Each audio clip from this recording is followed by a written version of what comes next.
सकाळी दिसतात पण आज दिसत नाही. तर दर्शनचं घर नाही का लिस्टच नाही आहे, म्हणून तिकडे त्या भगवंताने त्याला सतर्क केलं. आणि का भगवंताची कृपा कशी, जर आपल्या मनात इच्छा असेल तर सगळं काहीच होते. आता भगवंताच्या कृपेने माझ्या घरी सगळंच काही बरोबर आहे बाबा. ती का पाण्याला याला त्याला मी विचार करतो तसा मनात मध्ये तसंच घडत आहे बाबा सगळे बाबा. आता नवे हवन कार्य घडल्यानंतर दर्शनाची इच्छा होती बाबा का मला प्लॉट घ्यायचे, त्याला एकच प्लॉट घ्यायची इच्छा होती बाबा, पण भगवंताने मला 2 प्लॉट घेऊन दिले. कमीत कमी याच्यामध्ये ज्या काही इच्छा त्या पूर्ण होतात बाबा. भगवंता एवढे बोलून मी 2 शब्द समाप्त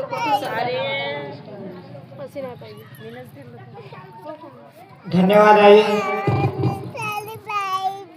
त्यांनी सांगितले आम्ही दुःखीच होतो आणि दुःखातूनच या मार्गामध्ये आलो आणि भगवंताने ज्याप्रमाणे सर्व सेवकांचे दुःख दूर केले त्याचप्रमाणे आमची निष्ठा शब्दाने आणि आमचे कार्य आणि भगवंताने साथ दिली आणि सर्व प्रकारचे दुःख आमचे दूर झाले. धन्यवाद आई. यानंतर